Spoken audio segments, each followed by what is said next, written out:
Delhi high court के justice Yashwant Verma के घर पर भारी मात्रा में कैश बरामद हुआ, जिसके बाद सुप्रीम कोर्ट कॉलेजियम ने उन्हें वापस इलाहाबाद हाई कोर्ट ट्रांसफर करने का फैसला लिया। दरअसल होली की छुट्टियों के दौरान जस्टिस वर्मा के दिल्ली स्थित सरकारी बंगले पर आग लग गई थी। वो घर पर नहीं थे। परिवार ने पुलिस और इमरजेंसी सर्विसेज को कॉल कर आग की जानकारी दी। पुलिस और फायर ब्रिगेड की टीम जब आग बुझाने पहुंची तो उन्हें भारी मात्रा में कैश मिला। सूत्रों के मुताबिक सुप्रीम कोर्ट के चीफ जस्टिस संजीव खन्ना को जब कैश की जानकारी मिली तो उन्होंने कॉलेजियम की इमरजेंसी मीटिंग बुलाई। इसके बाद कॉलेजियम ने जस्टिस यशवंत वर्मा का ट्रांसफर कर दिया। कॉलेजियम के कुछ सदस्यों ने इस पूरे घटनाक्रम पर चिंता जताते हुए कहा, अगर जस्टिस वर्मा का सिर्फ तबादला किया जाता है तो इससे न्यायपालिका की छवि धूमिल होगी, न्याय व्यवस्था पर लोगों का विश्वास कम होगा।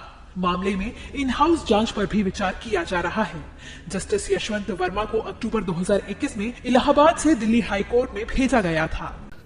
देखिए, आप सब जानते हैं न्यायपालिका कैसे चलती है या न्यायपालिका की ताकत क्या है। डेमोक्रेसी के 3 पार्ट, लेजिस्लेचर है, आप चुन के भेजते हैं। कौन चुनता है? पब्लिक। उसके बाद क्या आता है? एग्जीक्यूटिव।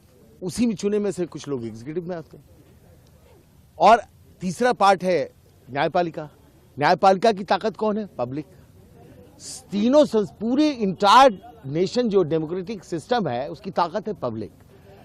अगर पब्लिक का विश्वास न्यायपालिका से हटेगा तो क्या होगा ये खुद आप अंदाज लगा लीजिए। पूरा देश कोलैप्स करके नीचे चला जाएगा। एक सामान्य कर्मचारी के घर पे 15 लाख रुपया मिलता है तो उसको जेल भेजते हैं। एक जज के घर पे 15 करोड़ रुपया कैश मिल रहा है, उसको घर वापसी का इनाम दिया जा रहा है। क्या हाईकोर्ट, इलाहाबाद हाईकोर्ट क्या डस्टबिन है, कचरा बिन है? करप्शन के खिलाफ हाईकोर्ट बार बिल्कुल स्ट्रांग फुटिंग पे खड़ा है। हम उसका स्वागत यहां नहीं होने देंगे। उनका ज्वाइनिंग अगर होती है, we will sine die the high court, lawyers will abstain from work. आगे देखिए, आज का ये जो अभी आपको फैसला है, जो हमने स्ट्रांग वर्ड में प्रोटेस्ट किया है, ये एग्जीक्यूटिव का डिसीजन है। We have got the power to protest. फैसला क्या होगा उसके लिए जनरल हाउस सोमवार को तय करेगी। बहुत बड़ी जनरल हाउस होने जा रही है जिसमें सारे लोग मिलकर ये तय करेंगे कि हमारी मांग क्या है। हम अंदाज आपको बता सकते हैं इस वक्त कि जनरल हाउस में क्या हमारी मांगे हो सकती है, लेकिन वो सहमति पर निर्भर करता है। जैसे इतना तो तय है कि जस्टिस यशवंत वर्मा को इलाहाबाद में नहीं भेजा जाए, ये हमारी मांग नंबर 1 है। नंबर 2, किसी तरह की अब कोई जांच की आवश्यकता नहीं है, क्योंकि अगर जस्टिस वर्मा कोई एक्सप्लेनेशन देते हैं उससे पब्लिक फेथ रिस्टोर नहीं हो सकता। पब्लिक फेथ पूरी तरह से डैमेज हो चुका है। अगर पब्लिक हट गई इस न्यायपालिका से तो माफियाओं का राज्य होगा। लोग माफियाओं के दरबार में न्याय मांगने जाएंगे। तो क्या हिंदुस्तान की सरकार चुप बैठ रही है, मौन है, खामोश है? ये न्यायपालिका खामोश है? क्या पब्लिक फेथ बचाने की जिम्मेदारी सिर्फ लॉयर्स की है, जजेस की नहीं है?